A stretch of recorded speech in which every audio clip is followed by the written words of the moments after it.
Hello students, welcome back to my channel BA detailing. और आप सबका स्वागत है। और आप सबने बोला था मॉडल क्वेश्चन पेपर ले आइए और क्या क्या आने के चांसेस है वो बता दीजिए। तो पहले पीआरटी बच्चों का एग्ज़ाम्स आ रहे, तो पीआरटी है तो ट्राई किया जा रहा है। एक्चुअली मैं भी एक एस्पायरेंट हूँ, तो उतने आइडियाज़ तो बहुत है, बट उस आइडियाज़ को इतना ज़्यादा खुद के प्रिपरेशन के साथ आपको बताना बहुत मुश्किल होता है, क्योंकि काम भी रहते हैं बहुत सारे। फिर भी आप लोगों के लिए कुछ क्वेश्चंस लेके आई हूँ। ये जो पहला पार्ट का क्वेश्चन है, सैम्पल पेपर बनाया है मैंने।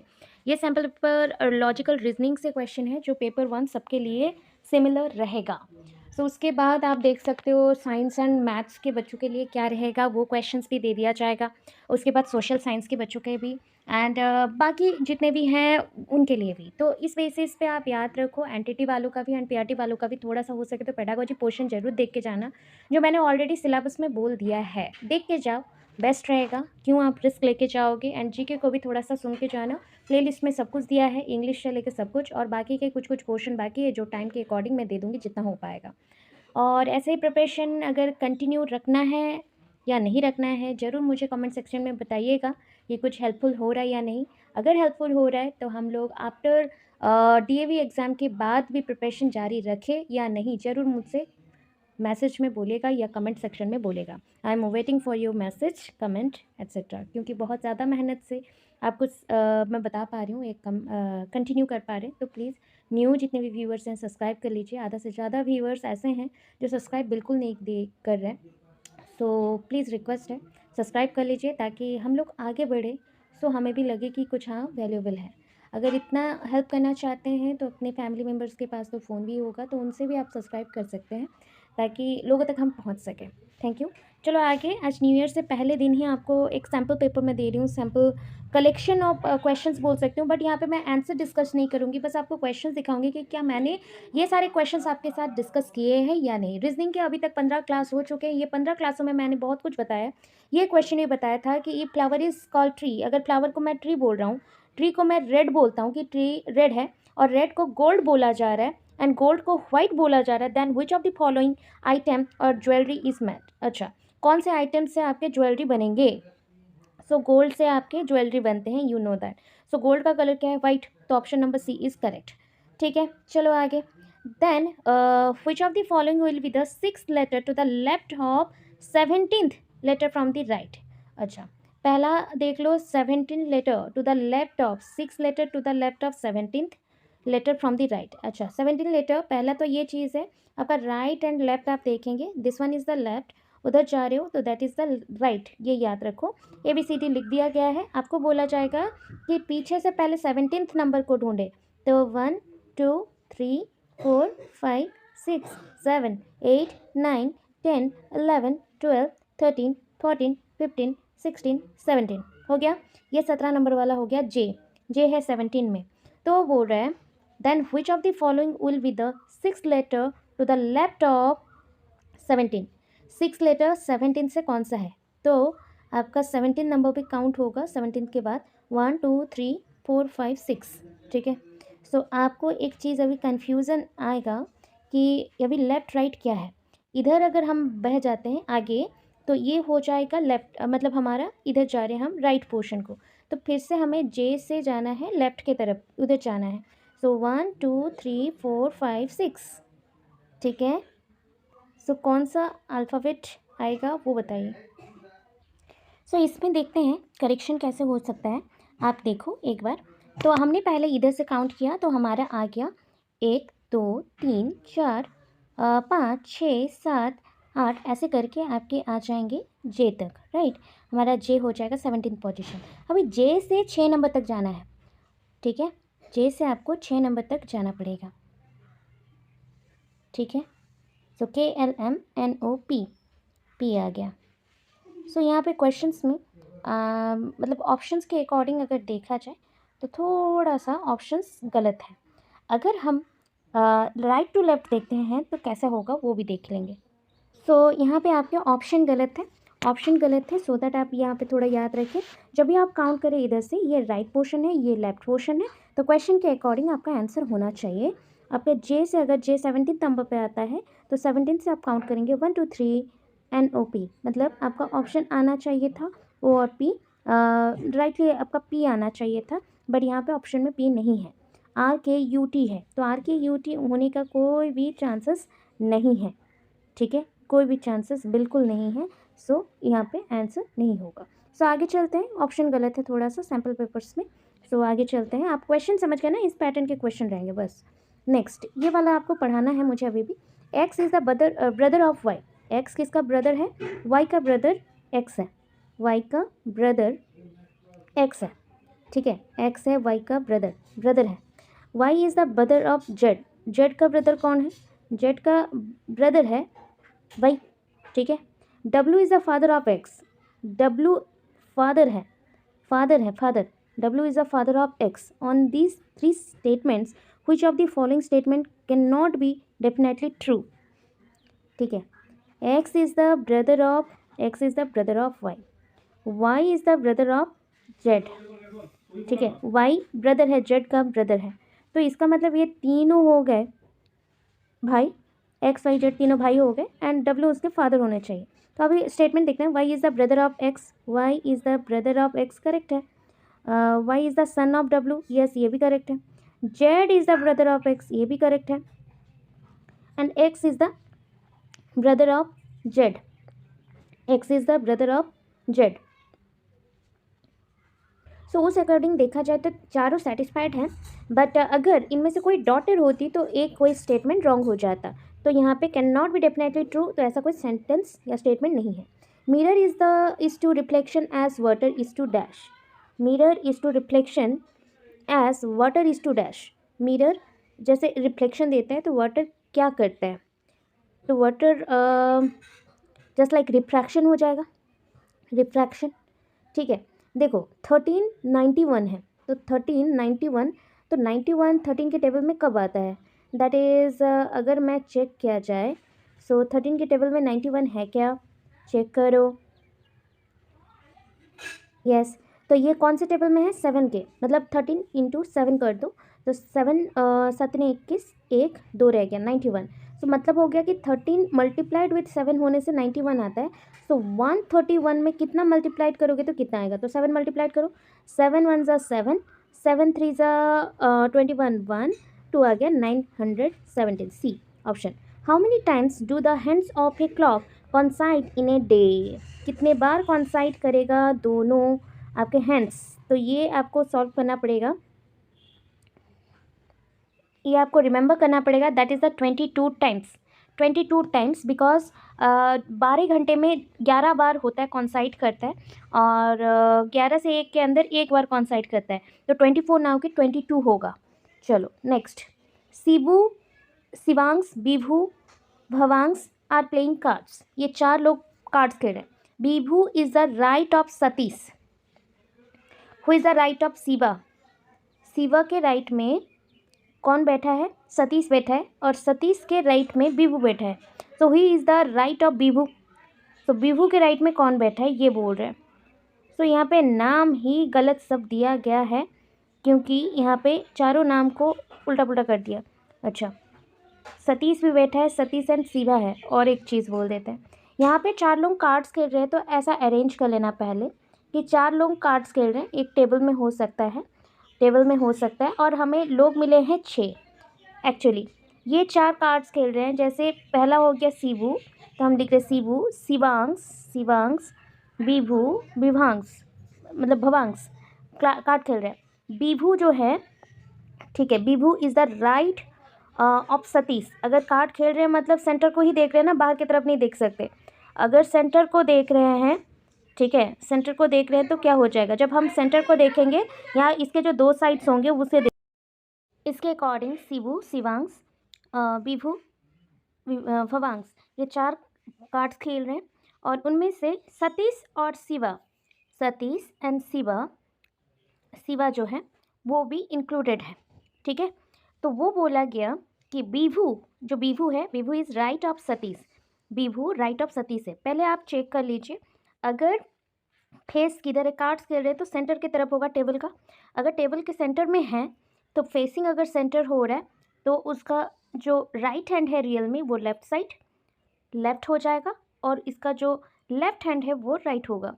तो इसके अकॉर्डिंग इधर जाना है, ठीक है, इधर जाना है और ये राइट हैंड साइड होगा। तो अब समझ लो Vibhu is to the right of Satish. Vibhu जो है सतीश के राइट में बैठा है, तो सतीश का पोजीशन ये हो सकता है, सतीश के राइट में बैठा है, ठीक है, सतीश के राइट में बैठा है ना, बोल रहा है। ओके, तो इधर से अगर देखते हैं ये left right, then left and right, okay, और सतीश अगर बैठा है तो सतीश के राइट में, हाँ, सतीश के राइट में विभु है, सतीश के राइट में विभु है। And who is the right of Shiva, और वो शिवा के राइट में बैठा है, शिवा जो है शिवा के राइट में फिर से बैठा है।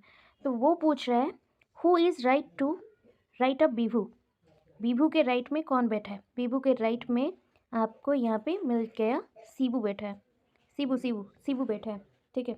नेक्स्ट आ जाओ, डायरेक्शन वाला कल ही सिखाया था, डायरेक्शन वाला भी क्वेश्चन आ रहा है। Direction two sets of figure pose the problem, the set are called problem figures and answer figures. Each problem figure changes in design from the preceding one. The answer figure set contains 4 figures marked A, B, C, D, and you are required to choose the correct answer figure which would best continue the series. देखो problem figure है, answer figure है, option में देखो ये option, ये option, ये option, ये option. पहले देखो पॉइंट में ये जो सिस्टम था ऐसा ऐसा वाला, ये चेंज हो चुका है, इसका ओरिएंटेशन पहले से सेकंड में चेंज हो चुका है, फिर थर्ड में चेंज हो चुका है, फिर फोर्थ में चेंज हो चुका है, ठीक है। सो ये पूछ रहा है अगर इसका पोजीशन चेंज हो गया है, ठीक है, क्वेश्चन में बोल रहा है you are required to choose the correct answer figure which would best continue the series, series जो कंटिन्यू कर सके उसके बाद, मतलब इसके फोर्थ के बाद जो पोजीशन में आएगा वो क्या होना चाहिए।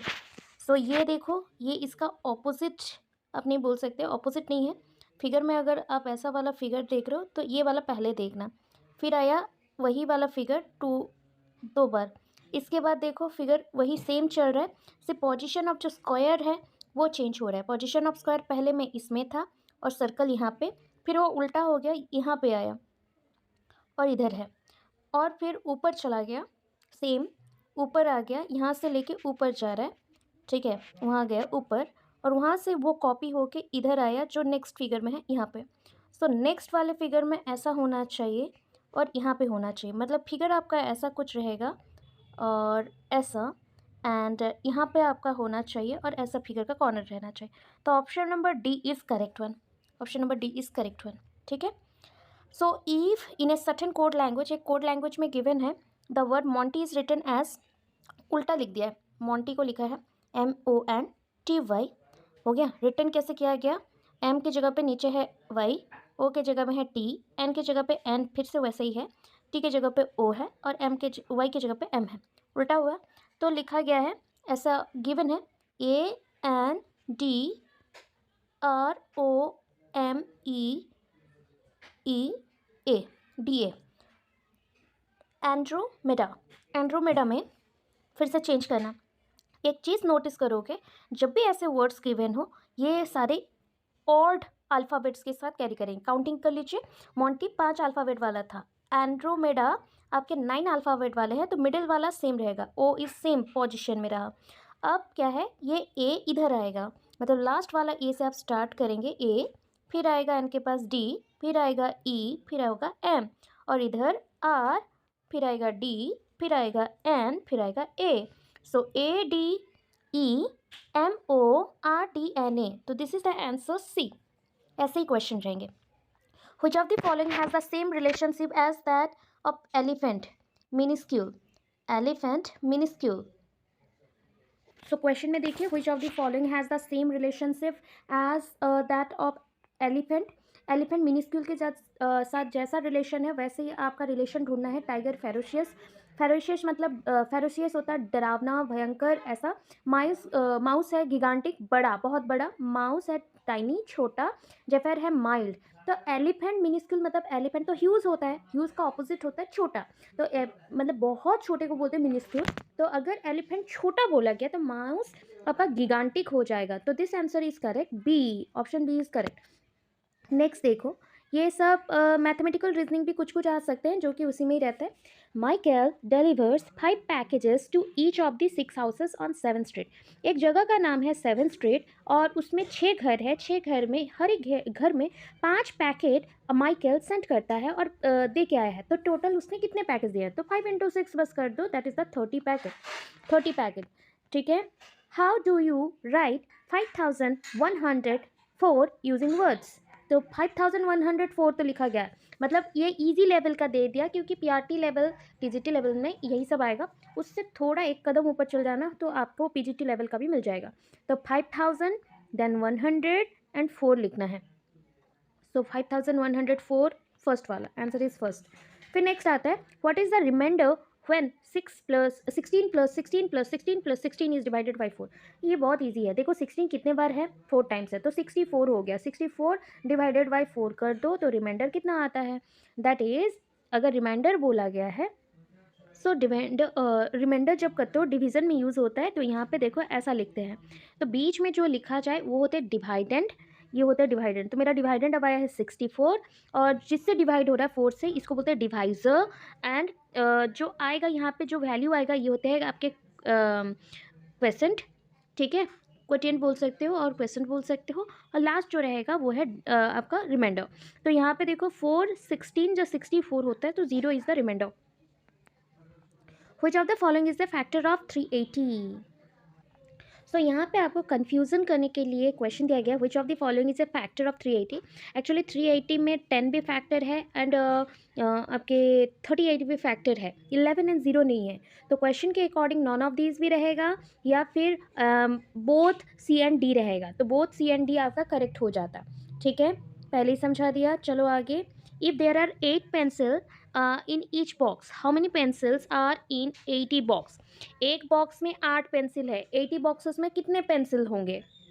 तो 80 बॉक्स में कितने पेंसिल होंगे? मल्टीप्लाई 640।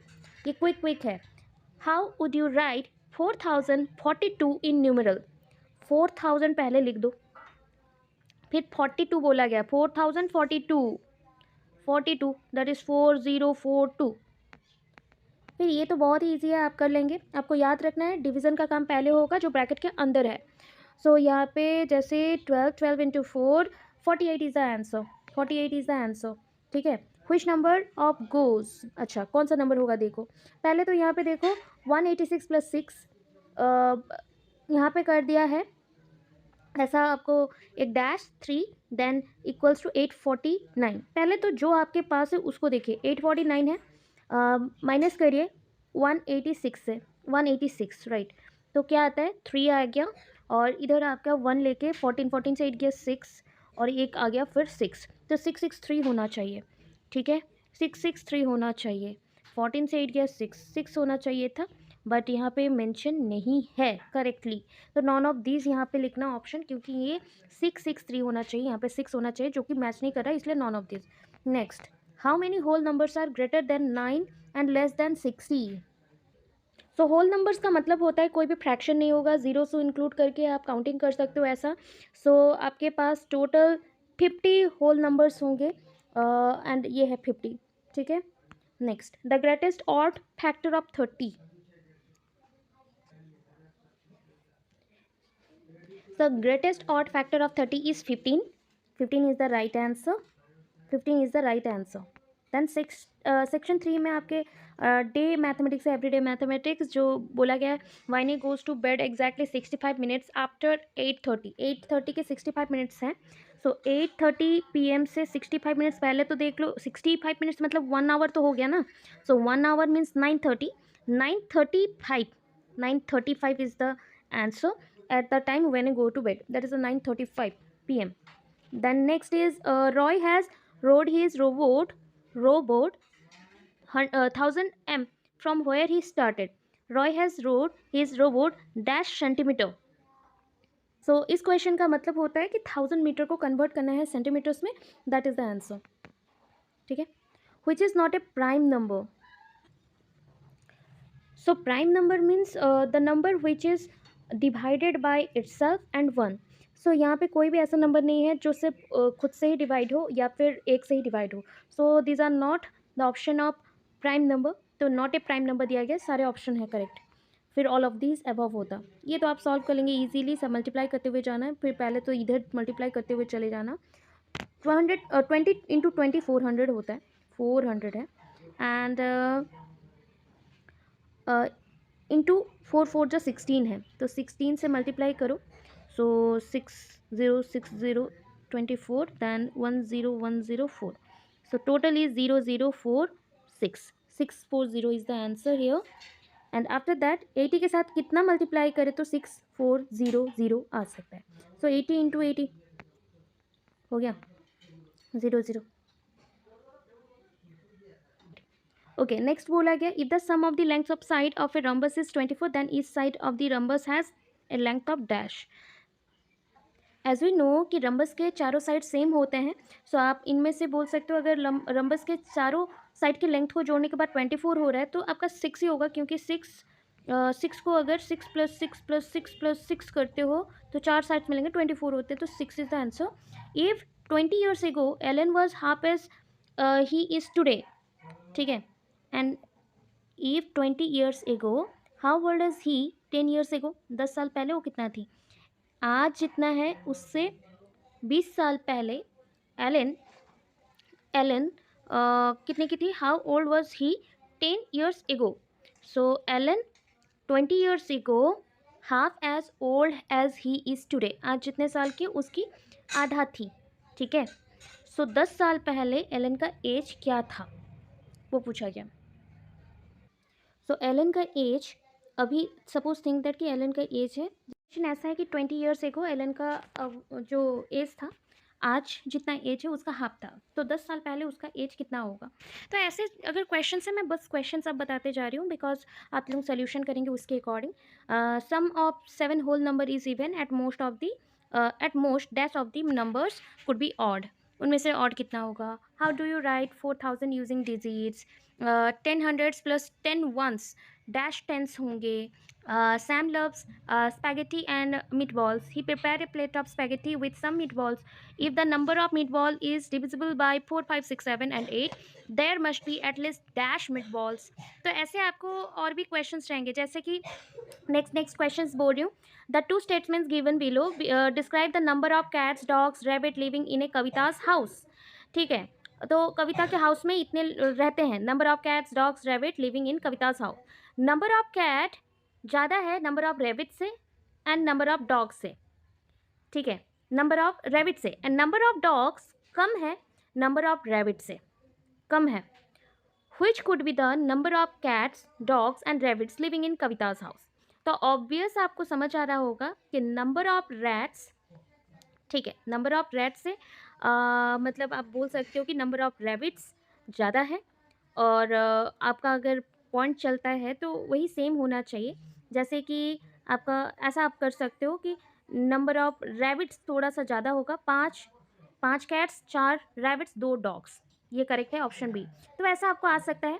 देन इज 1 × 1 इवन और ऑड, ये 1 × 1 इवन है या ऑड है, वैल्यू इतना बड़ा क्वेश्चन दे दिया, उसका वैल्यू कैलकुलेट करने के लिए बोलेगा। Kyla went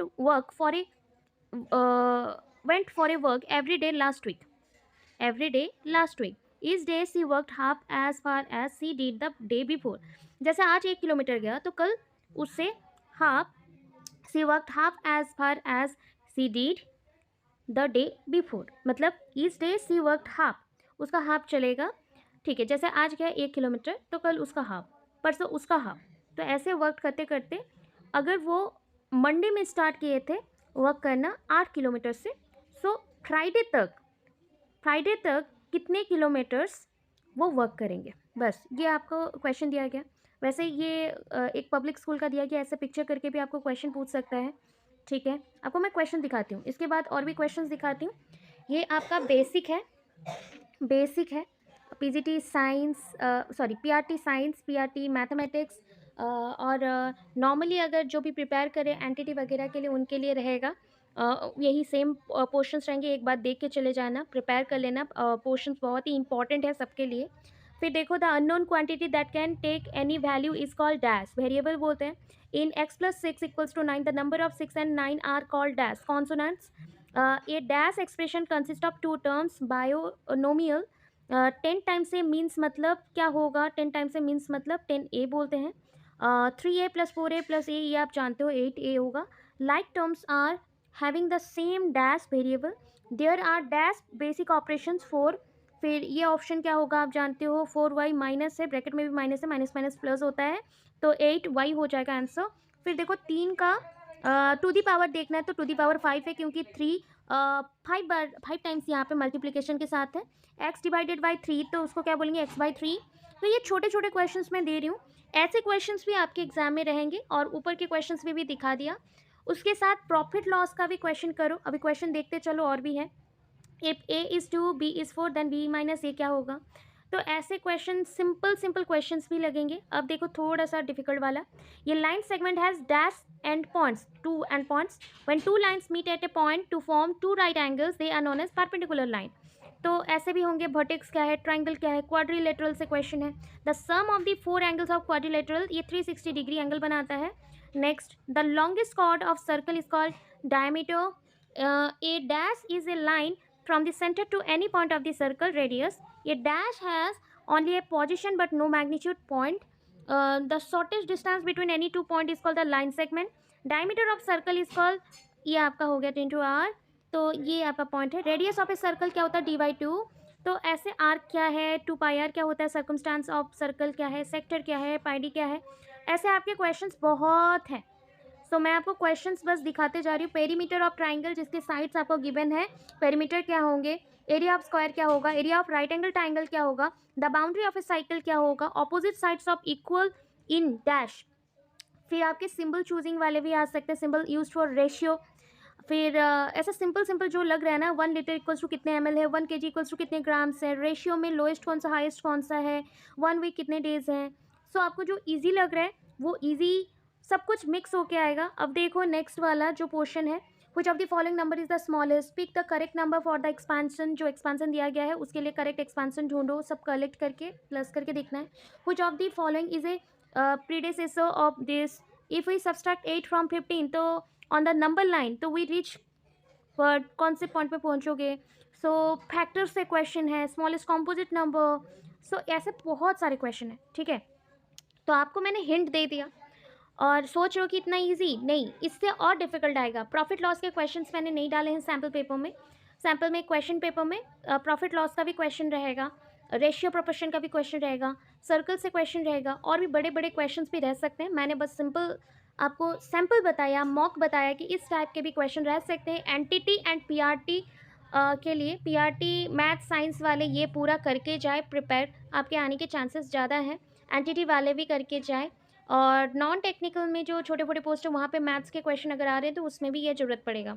तो आपको इजी लगता होगा बट नॉट सो इजी, जो प्रैक्टिस नहीं किया उनके लिए डिफ़िकल्ट हो जाएगा, क्योंकि अगर प्रिपेयर ना रहे तो। ठीक है, so thank you so much, have a good day. और इतना ही प्यार सम्मान देते रहिएगा, सब्सक्राइब कर लीजिएगा चैनल को, और कुछ आइडिया मिला हो तो ज़रूर बताना किस टाइप का क्वेश्चन रहेगा। और भी इससे हार्ड लेवल, मैं बार बार बोल रही हूँ, hard level hard level hard level, इसे एक कदम आगे का सोच के करना। कभी नीचे और कि मैम इतना इजी होता है तो हम क्लियर कर लेंगे, ऐसा मत सोचो। इससे आपका 1-2 लेवल का ज़्यादा आएगा। हमेशा प्रिपरेशन उस लेवल का चाहिए कि हम 5 गुना ऊपर रहें, ताकि हम अटेंड कर सकें। मे बी क्वेश्चन इस बार और हार्ड हो जाए, एनटीटी जैसा ना हो तो पीआरटी वाले फंस जाओगे। तो एनटीटी पीआरटी दोनों देखें। प्लस मैं बोल दे रही हूँ आपको, पेडागोजी के भी क्वेश्चंस कल मैं डिस्कस कर दूंगी। डिस्कस मतलब देखो मैं आंसर नहीं दूंगी, आंसर आप खुद प्रिपेयर करना, क्योंकि टाइम नहीं होगा। बट जितना हो सके पूरे एमसीक्यूज की सीरीज़ दे दूंगी, उसको पढ़ के जाना। बाकी रहेगा और भी जो बच्चे हैं, मैं ट्राई कर रही हूँ क्वेश्चन पेपर बनाने के लिए, मुझे भी टाइम नहीं हो रहा है। तो जो जो आएगा सिर्फ मैं क्वेश्चंस बता दूंगी, आप आंसर्स खुद से प्रिपेयर करें। Thank you so much, subscribe कर लीजिएगा। राधे राधे।